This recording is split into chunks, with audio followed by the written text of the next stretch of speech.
চাকরি চলে গেল, মনে হয় আপনার নাকি চাকরি চুরি করলো এটা দিয়া সরকার, সরকার এত বড় দুর্নীতি করলো, আজকে তাদের জন্য আমাদের ন্যাংটো হয়ে রাস্তায় নামতে হচ্ছে। আমরা কি যাই কি ম্যাচেন নাকি আমাদেরকে? একজনকে ছেড়ে কথা বলবো না, শেষ করে দেবো।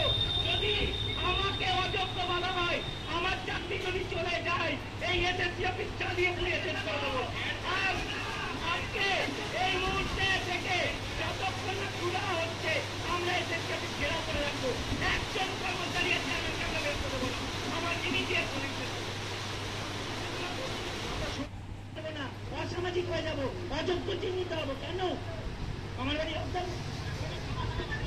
আমরা ঘেরাও করে রাখবো, কাউকে যেতে দেবো না, নিজেরাও যাবো।